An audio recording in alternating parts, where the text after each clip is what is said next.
Dakar et environ. Tey nag sunu émission on va parler de quelque chose bu interpeller toute la communauté développement communautaire mu nekk lu jafe ci jamono bu ñu nekk nii parce que don de soi la te en général doo ci yaakaar dara da nga koy def parce que da nga gis ne besoin boo war def la pour sa société mu jafe lu koy def ñu am ci ñaari invité tey waa classe je vais commencer par le président président ma bàyyi la nga nuyoo ak internautes yi. waaw Lamine maa ngi lay nuyu yow tamit di nuyu internaute Dak Médina yëpp di nuyu population Médina yi di nuyu waa fondation classe tamit. SG ma bàyyi la nga nuyoo ak internautes yi. waaw Lamine déjà ñu ngi lay remercier ci invitation bi di si profito di remercier toute le média Dak Médina di si profito aussi di remercier toute la population médinoise aussi toute la fondation classe. Président je vais commencer par vous mën nga expliquer nit ñi la mooy classe.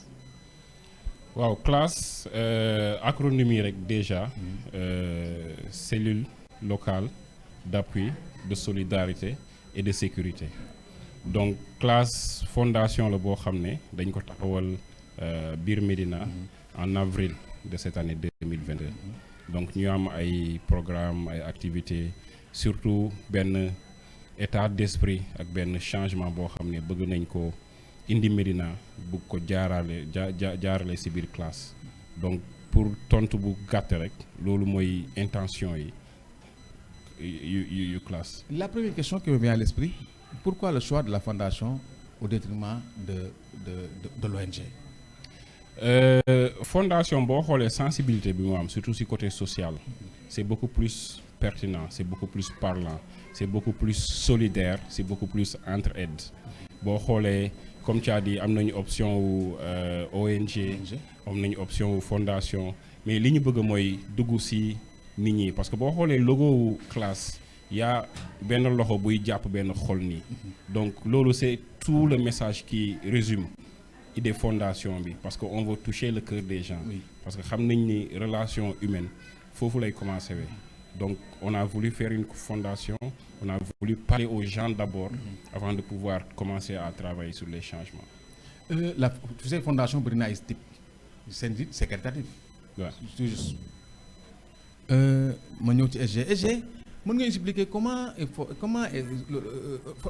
organisation classe fondation bi organisation bi c'est comment. waaw déjà di le remercier c'est important avant même de parler de l'organisation président jaar na ci parce que classe en tant que fondation dafa am ay approche parce que dañu juddu ci benn contexte boo xam ni président jaar na ci.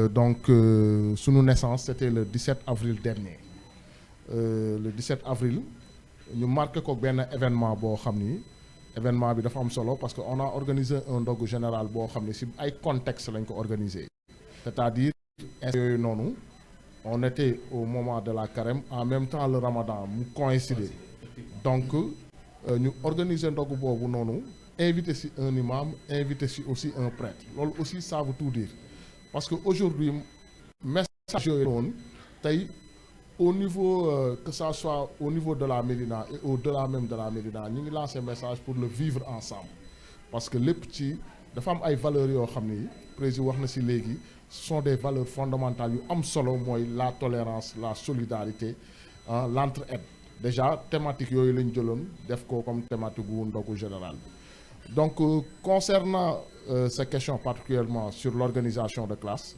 ba ñu defee loolu def ndogu général bi parce que aujourd'hui initiative bi ce sont des jeunes yoo xam ni classe dafa créer benn synergie parce que ci ay constat rek parce que dañu jël ay constat ni que la Médina dañu diviser woon il y avait pas une synergie il y avait pas des forces collectives c'était voilà symbiose bu naroon am Médina amu ci on voyait des gens ici divisés surtout par la politique sama mbokku politiciens yi di ngeen ma mere mais il faut dire les choses comme elles sont aujourd'hui le constat à la Médina c'est quoi c'est que politiquement la Médina est divisée les forces sont éparses les forces sont dispersées classe ba mu ñëwee def constat yooyu xam ne y a des enjeux ay défis communautaires yoo xam ni qui nous interpellent que ça soit des défis sociaux, que ça soit des défis environnementaux, que ça soit des défis sur la formation, l'entrepreneuriat. Donc classe bu ñu ñëwee on s'est organisé tey on a donné la main à toute la Médina sans distinction aucune maa ngi lay doon wax léegi ni que au moment bu ñuy def sunu ndogu général bi on voulait lancer un message on voulait lancer un message boobu mooy lan aujourd'hui la Médina lan la ñuy prôner à la Médina mooy cette diversité là mais cette diversité boo xam ne dañ koy créer mu doon une force mais pas des faiblesses donc classe si kaw loolu si la ñu organiser wu aujourd'hui monsieur le président je parle sous son contrôle aujourd'hui classe nu mu organiser wu on ne veut pas une organisation collégiale il est là te comme je dis maa ngi wax sur sa présence aujourd'hui toutes les activités que nous menons à travers classe sont des activités qui sont coordonnées qui ont une certaine évaluation parce que tey ba ñuy woote un appel parce que on a utilisé les réseaux sociaux pour faire l'organisation de classe on a fait des appels notamment pour organiser des commissions aujourd'hui par exemple classe il y a beaucoup de commissions. 7 commissions. 7 au total. Donc les commissions bu nekk dañ ko créer sur la base des enjeux. Aujourd'hui tey ñëpp xam nañ que aujourd'hui à la Médina tey les enjeux surtout tey booy xool environnement bokk na ci enjeux yoo xam ne dafa prioritaire tey classe il y a la commission environnement qui est présente. Aujourd'hui boo gisee à la Médina il y a d'autres enjeux comme la formation, l'entrepreneuriat. Aujourd'hui, classe est organisée en commission pour répondre à ces enjeux-là. Moi, commission entrepreneuriat. D'ailleurs, j'en profite pour féliciter les. Parce que nous avons le président Jean Bokane, mais il y a toute une équipe derrière.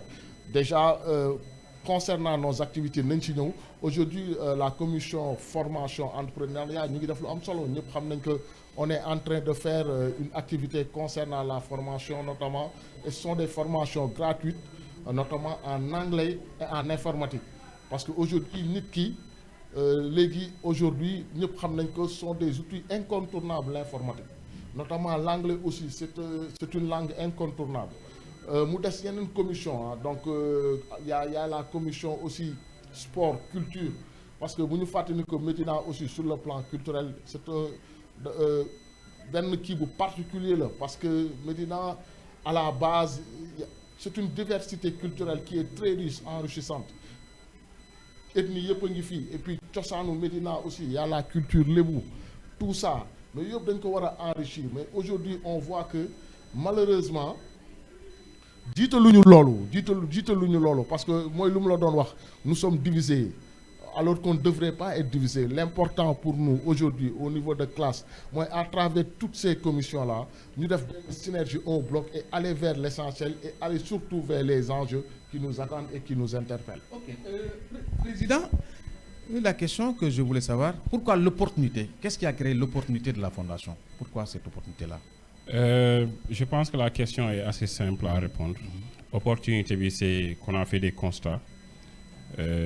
On a toujours cru à certains leaders pour être sauveurs, pour régler certains problèmes.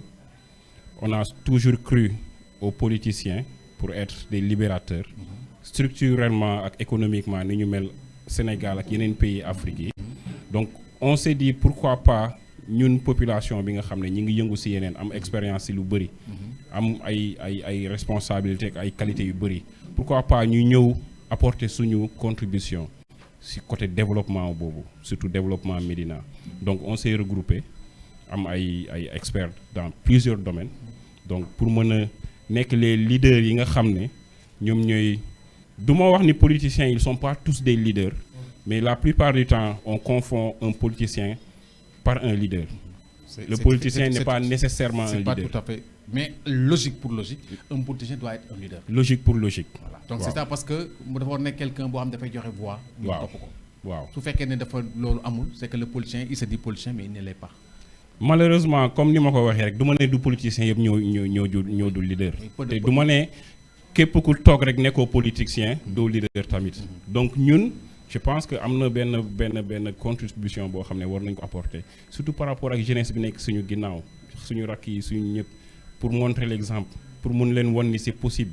Comme ni ma koy waxee toujours rek.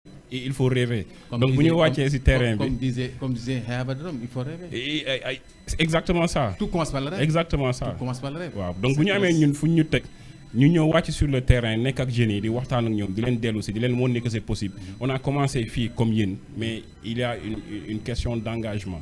Une question de consistance boo xam ne moom moo mën a def différence bi mais toog dans ta zone de confort.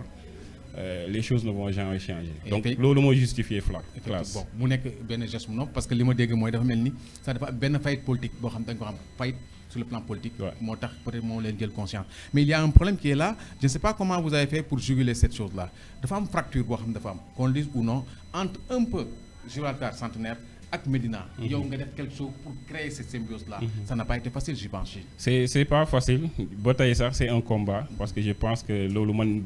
jiitu na sama juddu sax Sané Gibraltar Médina 2 quartiers de la commune. Donc alors que ça doit être un seul quartier. Alors que ça doit être un seul quartier. Donc ñu bëri duñu comprendre que Gibraltar Sané commune Médina la bokk donc ñun suñu discours ak suñu langage ça tourne toujours autour de la commune de la Médina. Je pense que man xarit yi ma am ci biir Médina moo ëpp xarit yi ma am Sané Gibraltar. Donc à travers le sport, à travers les études, à travers beaucoup de choses, on se rend compte qu'il n'y a pas de grande différence. Ñun suñu bopp ñoo bëgg créer différence yooyu. Donc boo xoolee instance yi ñu teg biir classe, on a fait exprès de faire une discrimination positive boo xam ne tout le monde va se sentir impliqué pour mën a indi param ci combat bi. Ok. SG, vous êtes là depuis peu de temps. Gis nañu commencé ngeen def ay réalisations. Mën nga ñu revenir un peu ci les petites réalisations que vous avez pu faire en si peu de temps. waaw déjà di la remercier sur la question effectivement classe dafa placé wu sur le terrain de l'action te lu am solo la parce que nit ñi fan lañ ñuy xaar donc comme lu mu la ko waxee du def benn activité boo xam ni du toog xayma ko xool vraiment pour comprendre vraiment population bi lan la soxla. Apparemment je peux dire parler peu travailler plus. C'est ça que je sens. Exactement c'est notre credo parce que on est dans le domaine du social. te boo nekkee dans le domaine du social la seule règle qui vaille mooy c'est l'action. Donc concernant ta question particulièrement suñu première action bu ñu def c'est une activité boo xam ne ñu ngi ko def au moment de la fête de la Tabaski. ñu woowee ko vide dressing. L'objectif de cette action c'était quoi moo doon suñu première activité bu ñu def moo doon aujourd'hui ñëpp xam nañ que Tabaski période de fête la waxuma la sax pas seulement pour les musulmans mais c'est pour tout le monde c'est une fête boo xam ne dépassé na même. Il faut dire que nous sommes toutes pratiquement des familles mixtes. C'est ça le charme du Sénégal. Exactement c'est cette diversité culturelle laa doon wax léegi loolu yamul rek ci Médina te il faut préserver ça. Stabilité sociale politique au Sénégal lépp a ngi dépendre sur le vivre ensemble te loolu la classe du prôné. Donc concernant l'activité de la Tabaski bu ñu defoon l'objectif c'était ñu cibler ay familles yoo xam ne tout en respectant nag cartographie Médina parce que Jeannot mi ngi lay wax léegi dafa am benn sensibilité bu nekk ci biir parce que Médina dafa nekk commune bu mag te ñun boo xoolee mi ngi la doon wax léegi ñun dañu jël ni ñun suñu communication yëpp on parle de la commune de la Médina du ñu wax centenaire pour ne pas créer disparité. Exactement parce que ce qu'on évite mooy aujourd'hui cette division que je te parlais au début parce que déjà il y a un constat qui a été fait mooy Médina on est divisé politiquement donc du ñu ñëw di fi tegaat ay division géographique aujourd'hui le seul mot qui vaille à classe au niveau de la communication wala au niveau de toute approche wala démarche mooy la commune de la Médina loolu moo ñu tax a jóg loolu moo ñu tax a jóg sans distinction. C'est une démarche communautaire. Exactement c'est une démarche parce que on est dans le domaine du développement communautaire. Donc activité boobu bañ ko defee xayma bi moo doon lan moo doon aujourd'hui Tabaski c'est une grande fête il y a des familles yoo xam ne malheureusement. seen loxo jotul seen ginnaaw. On a pensé aux enfants, on a pensé aux mamans, on a pensé aussi aux papas, on a pensé à la famille en général. Donc on a distribué sur nos premières activités 300 tenues traditionnelles. C'était pas donné parce que comme première activité, il y avait pas une certaine communication à ça. Mais pour notre première activité, on a voulu jouer dans la discrétion parce que c'était un peu ça. Vu que c'était notre première activité, on a voulu se chercher côté approche. on a voulu être plutôt efficace que ñëw ci kanamu média yi di def du bruit parce que avant tout il y a la dignité humaine. voilà te ñu wax nit boo koy dimbali doo ko weer. exactement doo ko weer. Ok. te ça nous quand on a fait le terrain vraiment les populations de la Médina ont été très réceptifs donc loolooy première activité bu ñu def. qui a été une très très très très grande réussite. vraiment suñu deuxième activité bu ñu defaat au niveau de classe. après cette activité de la Tabaski. Oui. mooy concernant aussi la formation. Oui. Donc aujourd'hui xam nga dama la doon classe day fonctionner ci kaw ay priorité aujourd'hui ñëpp xam nañ que priorité bu gën a intéressant surtout à la Médina xam ni y a une grande majorité de personnes yoo xam ni sans mettre des préjugés sur qui que ce soit parce que c'est pas l'objectif mais ils n'ont pas accès à la formation ni à l'éducation. C'est un problème crucial. Wow, ça il faut le dire. Exactement. De par le passé, la Médina était un creuset Exactement. d'intellectuels, de personnes connaissant. Exactement. Voilà. Malheureusement, de peu de temps, Voilà. nekkoon en rate. xëy na ñu ngi reprendre sax quelque temps depuis résultats yi BFM yi résultat CFE yi. mi ngi wane ne ñi ngi commencé di jëlaat du poil de la bête. Voilà te quoi qu'on peut dire c'est une réalité. jàng moom xawoon na fi tumuraanke de peu de temps. Exactement. Voilà. Et pourtant c'est un paradoxe parce que aujourd'hui même vous les médias aussi vous avez un rôle important aussi à jouer. Oui. Parce que aujourd'hui même la Médina est je pense que sans être bëgguma victimiser wu mais aujourd'hui la Médina même subit un peu les préjugés des médias. Aujourd'hui quand on te parle de la Médina on te parle ce sont des choses qui sont récurrentes qu'on est en train de vivre mais aussi il y a de bonnes personnalités des gens aussi comme classe comme d'autres associations aussi qui veulent tirer vers le haut ça aussi il faut le souligner. Donc concernant notre deuxième activité et classe accorde une priorité à l'éducation et à la formation. Donc on a fait une formation gratuite. Et dans quelle discipline? Parce que aujourd'hui maa ngi ko doon wax monde bi ni muy évoluer nii kenn mënul wax évolution monde bi te doone l'informatique. C'est important. Il y a quelqu'un qui disait que les dañ dem ci monde boo xam ne ku déggul anglais. mënoo manipuler ordinateur. yow bokkutuloo parce que tu deviens non seulement un muet et un aveugle à la fois. Ouais, exactement donc Coly tu m'as mordu la langue parce que deuxième discipline bu topp ci anglais bu actuellement jusqu'à présent à l'heure où on vous parle je parle sous le contrôle de Prési. La deuxième discipline c'était l'anglais. Donc actuellement ba léegi ñu ngi dispenser ñu si profitoo nag parce que nu mu la ko waxee ñun ñoo taxaw fii feeñ mais il y a toute une équipe qui est dynamique composée essentiellement de jeunes qui font des actions que dans le principe du bénévolat. J'en profite pour encourager l'équipe de formation donc qui est dirigée de l'entrepreneuriat et de l'éducation qui est dirigée par Seydou Fall. Qu'on félicite parce que vraiment ñu ngi abattre benn travail boo xam ne c'était pas évident di joxe ay formations gratuites et puis pour tout le monde sans faire de discrimination. Parce que aujourd'hui nit yi li ñu war a xamul aujourd'hui monde bi ni muy évoluer on te parle d'auto-formation. adduna bi foofu la toll jaratul ngay dem ay université pour former wu maintenant nit ñi mën nañ former seen bopp à travers des programmes très courts yoo xam ni dinañ la def benn une formation accélérée. Donc loolu doon suñu deuxième activité qui suit jusqu'à présent son cours notamment sur la formation gratuite en informatique et en anglais. Suñu troisième activité qu'on a fait récemment c'était vous convenez avec moi que mooy les waaw de sécurité ngeen doon def. exactement les extincteurs. Exactement les Distribution des extincteurs. waaw Pour la sécurité. voilà mais en général même d'une façon générale c'était sur la sécurité et notamment particulièrement sur les techniques d'utilisation des extincteurs.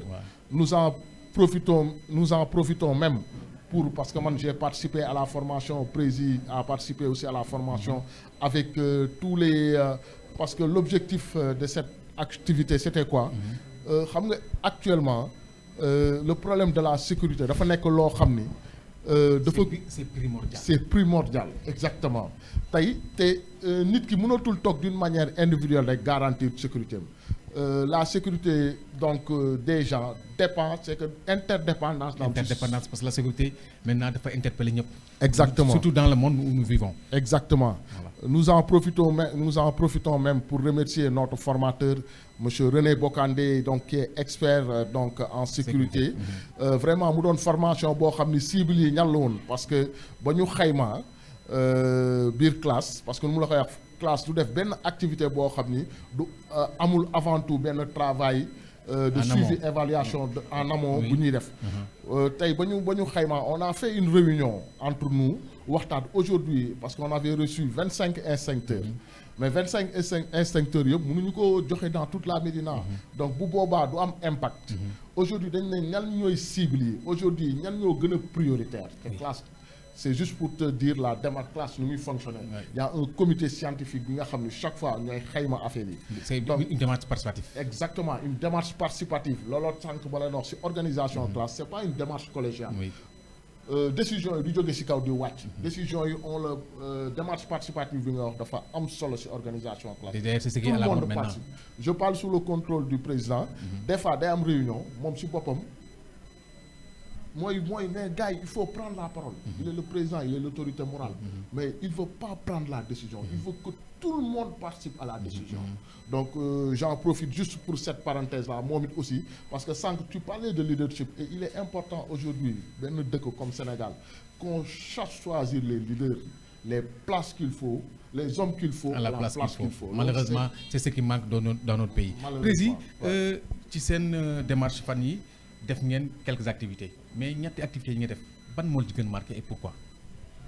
non boo xoolee activités yi ñu def je pense que c'était la première activité mooy activité au vide dressing bi avec la tabaski parce que ñun li ñuy rechercher la plupart du temps c'est l'impact et comme je l'ai dit c'est l'impact surtout personnel parce que am na loo xam ne bëgg nañ ko déclencher ci nit ñi donc vide dressing ma ñëw ci yow ne la Lamine boo yoree benn yére wala ñaari yére foofu am na ñoo xam ne soxla nañ ko.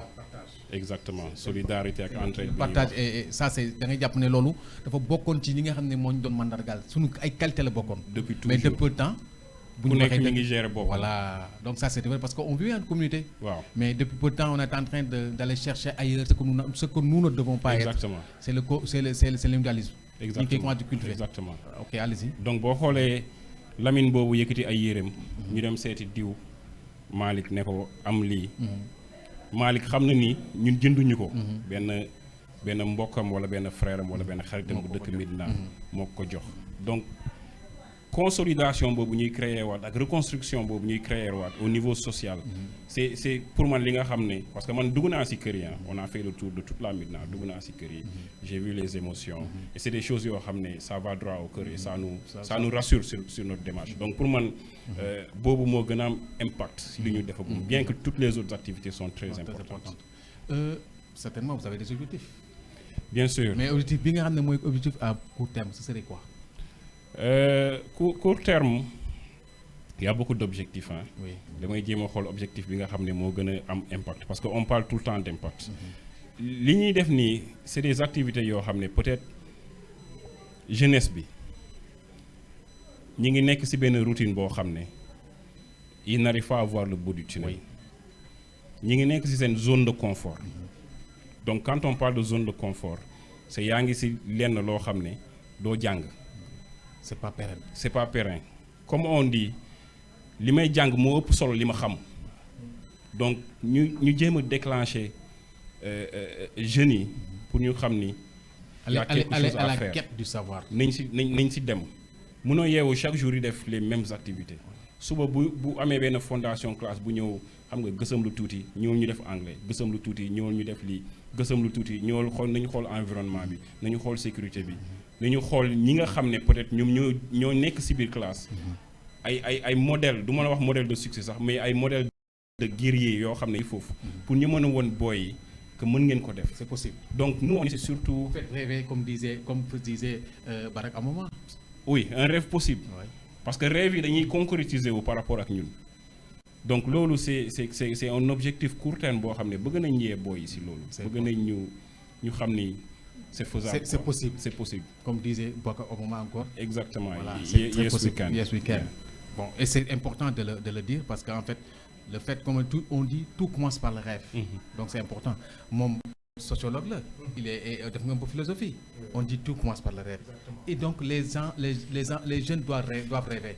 Malheureusement, ceux qui les font rêver en général, du nekk loo xam ne moo leen di jëmale sous un aboutissement objectif ci seen devenir. Qu'est-ce que vous devez dire à ces jeunes-là? Waaw, je pense que déjà maa ngi lay remercier sur la pertinence de la question. Jeunesse mooy dëkk. Jeunesse moom mooy dëkk. Instant yii nii lenn rek la ñu mën a si on avait un message par rapport à la jeunesse non seulement de notre pays mais particulièrement à la jeunesse médinoise mooy aujourd'hui il faut que ñun travail bu ñuy def yëpp c'est sur la base de la conscientisation parce que tey man waaw réveil de conscience parce que aujourd'hui bu fekkee jeune lu ko mën a dimbali tey parce que y a beaucoup de préjugés aussi ay étiquettes yu ñuy def sur la jeunesse. Il y a beaucoup de préjugés yu ñuy def des jeunes yoo xam ne la fainéantise des jeunes yoo xam qui ne veulent rien faire mais des fois boo xoolee dëkk yu gën a développé même boo demee à l'étranger ñoom dañuy y a des éducateurs am na nit yoo xam ne seen xam-xam yëpp des éducateurs spécialisés exactement boo demee ay dëkk yoo xam ne dans les pays développés mooy parce que man lu ma gëm mooy nit ku nekk rek tu as un talent mais des fois tu peux avoir un talent boo xam ne il s'est endormi. Il faut quelqu'un qui doit réveiller ça. Qui doit réveiller ça. Stimuler ko. Voilà donc président mu ngi koy wax léegi classe defe naa ni ñun su fekkee lu ñu mu bëggoon tegu ci benn action wala benn message bu ñuy woote ci jeunesse bi mooy nu il faut que ñu nekk ay stimulateurs pour la jeunesse. Oui. C'est-à-dire jeunes yi di gis ay actions yu positives. Mais pour cela aussi les jeunes li ñuy wax dañu war a am ay idoles. Et un idole doit être un exemple. Et malheureusement, pour qu'on le dise oui ou non, c'est une vérité. En général, les jeunes manquent de repères parce qu'ils n'ont plus d'idole, ils n'ont plus d'exemple. Est-ce que c'est pas ça le problème? Yow sociologue nga. Mën nga ci travail wax loolu un peu sur ce plan-là. Exactement. Xam nga malheureusement, j'ai l'habitude de le dire, Sénégal dafa am benn paradoxe. Le paradoxe sénégalais tey ñu ngi gisee tey parce que dëkk boo xam ni la tey parce que dëkk ñu koy def sont des hommes et des femmes qui font un pays. Tey boo xoolee Sénégal dëkk boo xam ni la sur tous les plans que ça soit sur le plan religieux que ça soit sur le plan culturel sportif on a beaucoup de références ñoo xam ni sont des références internationales. Tey Sénégal par exemple nit waru fi toog di ñàkk xam-xam parce que on est sur le par exemple au pays de Cheikh Anta Diop qui est une référence mondiale. Donc aujourd'hui très connu à l'étranger, un peu méconnu dans son pays. Comme malheureusement comme nul n'est prophète chez soi. Exactement, c'est ce que je voulais dire. Donc aujourd'hui tey foofu la ñu mën a taxawee concernant donc ces problèmes-là c'est-à-dire aujourd'hui tey classe président mu ngi koy wax loolu et c'est très important tey dañu ñun on veut lutter contre cette culture de la médiocrité. Il faut changer le paradoxe. Voilà, ce paradoxe que je parlais là tey dañuy combattre loolu tey c'est-à-dire aujourd'hui am na ay nit yoo xam ne ils font beaucoup de choses positives te tey loolu la ñu war a fësal devant notre jeunesse pas ay contre-valeurs pas ay nit yoo xam ni parce que aujourd'hui tey récupération boobu ñuy def ci jeunesse yi y a des gens yoo xam ne sont effectivement mais je suis plutôt optimiste parce que tey jeunes yi y a un réveil citoyen mi commencé ñëw ci ñoom xam nañ ñu leen di nax ak ñu leen dul nax. Et ça, c'est important. Donc, je pense que le plus grand travail que vous devez faire, c'est le civisme. Wow. On manque de civisme. Et ça, c'est un problème qui est notoire dans ce pays. Waaw xam nga tey je parle sous le contrôle du président Jean Bocandé. Il y a des thématiques yoo xam même man bëgg naa ci travailler je pense que même maa ngi ci waxtaan ak yéen aussi au niveau de Dak Médina notamment des thématiques yoo xam ni ça va tourner autour de ça des thématiques yoo xam ni sur le développement personnel notamment sur des problématiques yoo xam ni sur la citoyenneté tu as bien raison parce que boo xoolee dëkk yu décollé yëpp et qui ont à un moment de leur histoire qui ont connu des soubresauts qui ont connu beaucoup de difficultés mais dëkk yu développé c'est sur la base de la citoyenneté lañ développé et du patriotisme. C'est très important. La Chine en fait la Chine est un exemple. Exactement. La Chine est un exemple. Parce que tey Chine boo xoolee qu'est-ce qui a décollé la Chine? C'est la révolution chinoise avec Mao. Mao Zedong. Donc on ne va pas refaire l'histoire. Donc l'histoire elle est faite. Elle est déjà et on ne peut pas la refaire. Exactement. L'histoire ce sont les hommes et les femmes qui la font. Il faut que tey te classe noonu la taxawee nous ne sommes pas des donneurs de leçons mais tey on tend la main à notre jeunesse et particulièrement à la jeunesse de la Médina sans avoir des préjugés sur qui que ce soit parce que tey jeune bi ngay toog mu toog désœuvré nekk ci koñ bi di naan ak yooyu noonu mais kooku il peut t'apporter quelque chose. Mais tout le fait le monde que est utile. exactement, mais le fait que tu as des préjugés sur eux, ils se victimisent. Effectivement. Et on lutte contre toute forme de victimisation. Voilà. Président, ñëpp xam nañ ne fondation dafa laaj ay moyens réalisation yi ngeen def dafa laaj ay moyens et d'où viennent ces moyens là. Donc dans un premier temps ce qu'on est en train d'essayer de faire c'est ñun ñi nga xam ne ñoo nekk classe ñoo constituer membres yi. Il faut qu'on puisse se sacrifier déjà. Donc activités yëpp yu ñu mënti def. C'est des cotisations des membres. C'est des contributions. ñi ni xam nañ ne fondation. loolu moo koy doxal ak don moo koy doxal. loolu moo koy doxal. Oui. Mais balaa ñuy dem di seeti ay partenaires di seeti ay autorités di seeti ay organismes qu'on puisse avoir benn portefeuille boo xam ne dinañ xam ne ñii judduñu pour tëddaat. xaaruñu kenn donc on veut déjà marquer benn certaine empreinte. ci biir activités yi ci biir Médina bi. balaa ñuy jéem a dem engagé que ce soit parce que tu as rien dans ton portefeuille doo neex a dimbali. Donc pour le moment c'est des cotisations c'est des contributions moom la ñuy dawalee activités yi ñuy def yëpp. Est-ce que am na des personnalités yoo xam ne pratiquement ci commune bi par exemple wala étatique yoo xam ne ñu ngi leen di ñëw wala un peu à l'extérieur des mécènes vous en avez besoin? Oui effectivement on a des personnalités. Mais des membres donc boo xoolee extincteurs yi c'est un membre boo xam ne il est à l'extérieur. Il est dans ce domaine. Donc moom moo ñu yónnee extincteurs yi. Ordinateurs yi ñuy utiliser am na benn association bu nekk France tamit mi ngi tudd Breven Jolof. ñoo ñu yónnee ordinateurs yi ak vidéoprojecteur tout le matériel informatique. Donc extincteurs yi suñu benn grand mbiru jàmm moo ñu ko yónnee. Donc comme j'ai dit on est en train de tisser des relations même avec des associations yoo xam ne ñi ngi ci biir Médina bi. Parce que gis nañ li ñuy def parce que comme j'ai dit ñun ñëwuñu fi pour effacer déjà environnement bi fi nekk. On est là pour renforcer et on est là pour faire des choses, amener un plus et peut-être essayer de le faire beaucoup plus différemment pour faire beaucoup plus d'impact. Bien entendu en travaillant avec tous ceux qui sont disponibles à Médina. Je peux savoir vos relations avec les autorités coutumières par exemple, les autorités religieuses, les autorités politiques de la Médina?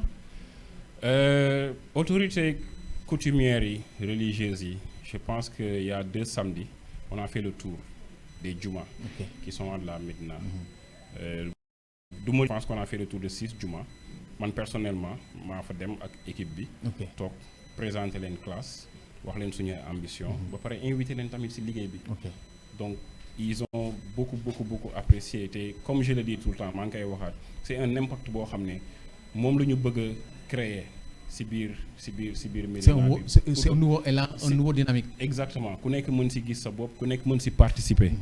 Donc autorité église bi tamit je pense que on a des relations assez proches ak ñoom. Donc ils sont au courant de tout ce qu'on fait. Ils sont aussi membres. Ils sont réceptifs. Ils sont participatifs. La commune de la Médina à travers le maire monsieur Cheikh Amadou Bamba Fall. Activités yi ñu mënti préparer je lui envoie un message bu ñu soxlawee autorisation wala demande de salle je lui envoie la lettre personnellement. Et c'est un support qui nous renvoie à 100% et qui nous encourage et nous accompagne. Donc monsieur le ministre aussi Seydou Gueye on a eu à le rencontrer on a échangé c'est un membre moom tamit. Donc je pense qu'on essaie vraiment de ne pas créer de discrimination comme le disait Badou tout à l'heure. Parce que parce que classe est apolitique. Classe est apolitique voilà, à 200%. C'est normal. Mais je reviens à la charge. Je parle des autorités communautaires. Sachant que Médina dafa nekk zone boo xam ne zone lébu la. mu nekk comme on dit il y a 6 penc. Il y a quelqu'un qui me dit sax am na 7e penc. Waaw. Voilà donc pour wax ne l'importance bi nga xam ne moom la communauté lébu am. Dans la commune de la Médina. Est-ce que vous êtes allé chez eux? Non ça fait partie de la démarche. Mënuñu leen occulter c'est impossible. Donc juste préparer feuille de route bi.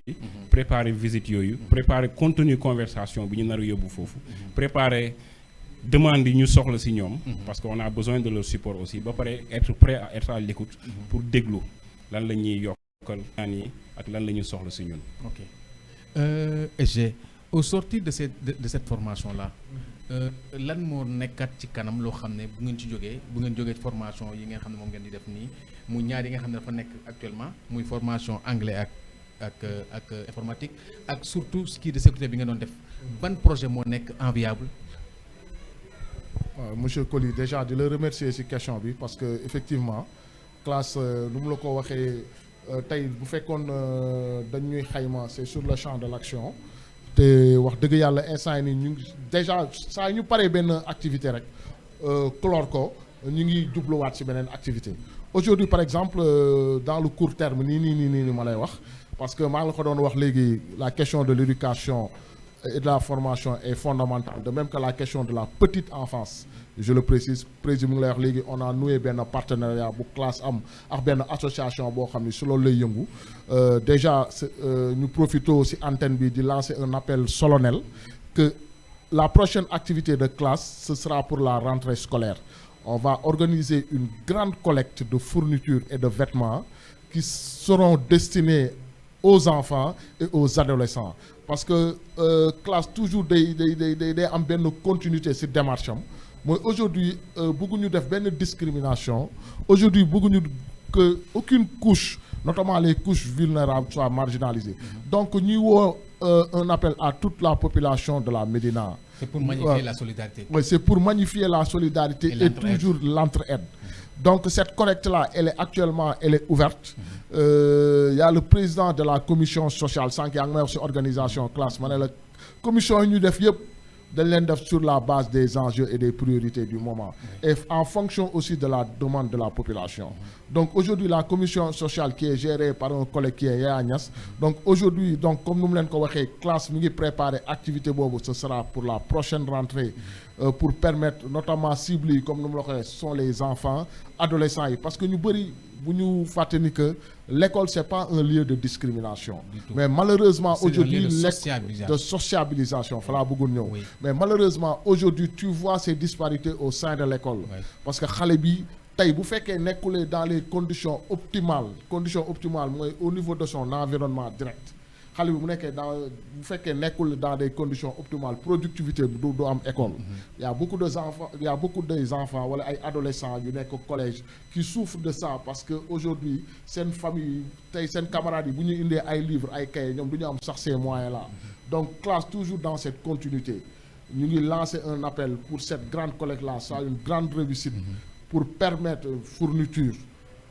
tout type de fourniture des vêtements aussi on va faire le terrain on va cibler les familles yoo xam ni parce que ndeysaan bu ñu fàtte ni que ouverture des classes il y a beaucoup de pères et de mères de famille bu yoo xam ni c'est comme la tabaski les autres fêtes mais il y a des actuellement am na papa yoo xam ne feebar nañ te école ubbeegul exactement donc comprenant tous ces enjeux là looloo tax classe di préparer cette grande collecte nous en profitons au sein de cette antenne qui est Dak Médina pour lancer un appel pour la réussite de cette grande collecte yéen it aussi que vous venez nous appuyer en support de communication Malick chaque fois dañ ci waxtaan comme ça pour que cet événement là soit une grande réussite pour toute la Médina. Une réussite.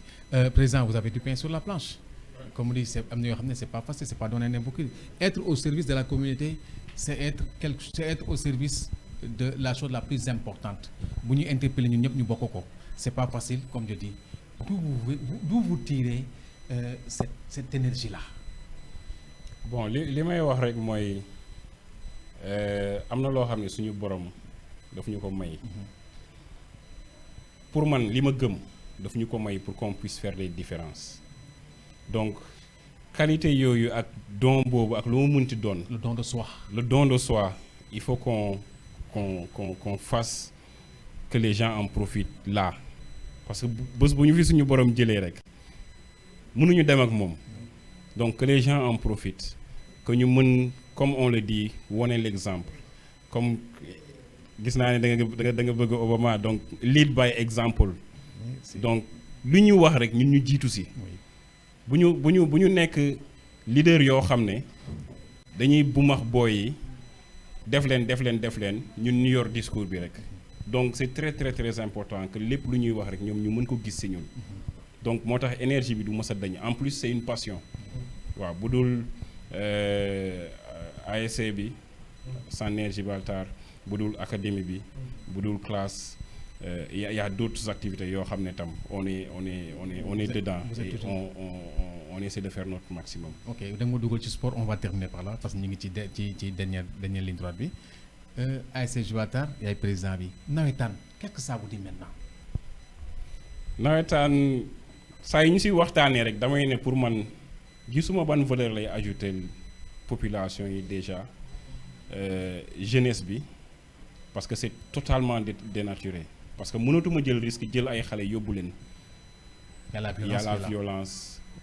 Tu comprends pas quoi parce que bénéfice bi ñu fi doon am man par exemple temps yi may football c'était sur 3 mois nga am activité boo xam ne da lay déconnecté ci école bi ba pare mën na la préparer waat activité de vacances boo xam ne mën na la préparer waat c'est pas supposé être une carrière à 15 ans nga ne bàyyi nga jàng pour dem football yi c'est pas supposé être ça c'est supposé surtout accompagner les jeunes mais léegi gisatuma loolu donc moo tax man saa yi ma waxee waxu nawetaan ma ne garaawul en plus ça coûte excessivement cher. donc dañ ko war a repenser. il faut repenser ça il faut que ñu xool nan lañ koy reformuler peut-être ñu wàññi âge yi def ko pour les enfants peut-être les moins de 15 wala les moins de 17.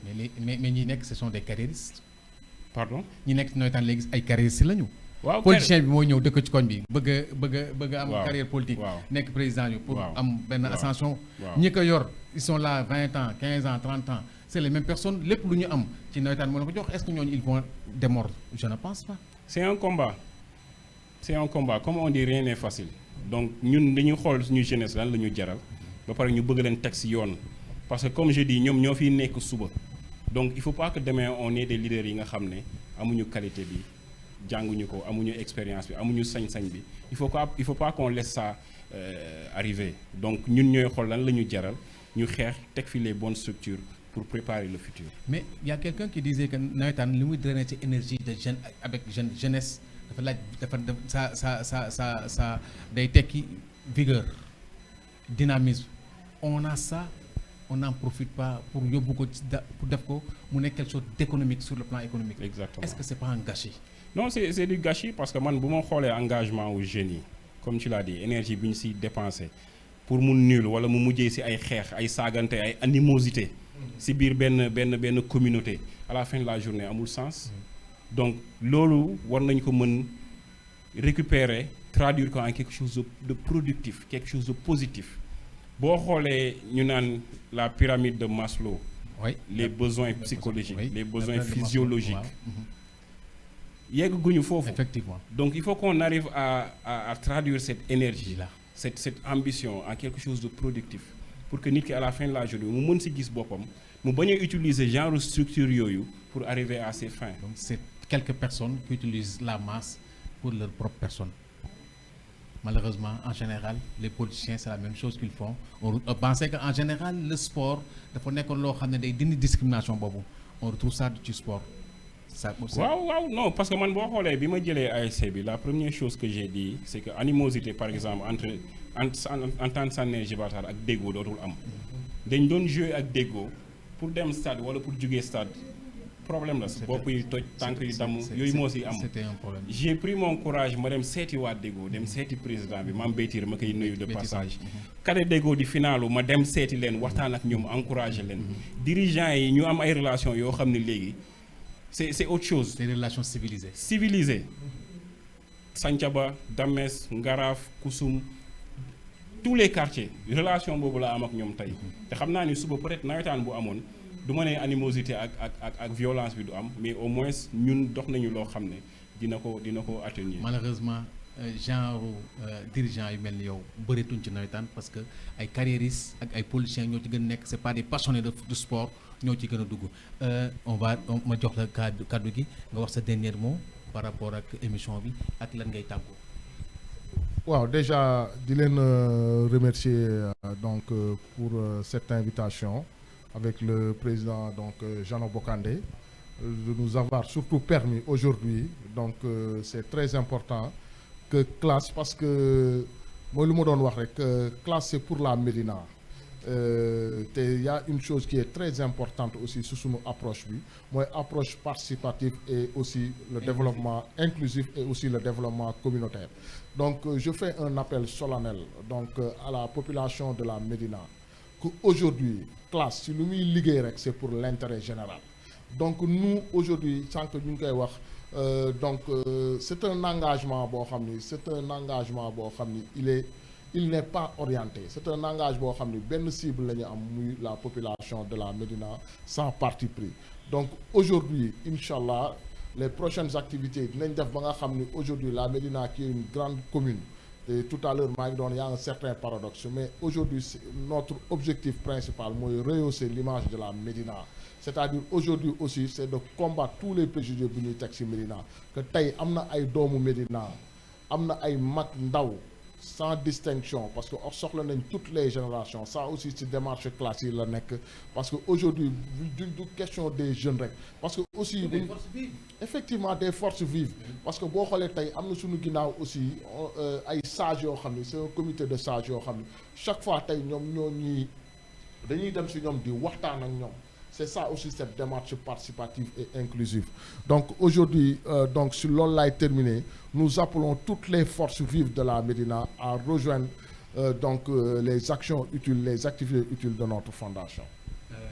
Merci SG président ma bàyyi la nga wax sa dernier mot. waaw donc juste peut-être man damay lancer benn message ak benn réflexion donc message bi c'est par rapport à la jeunesse médinoise. Oui.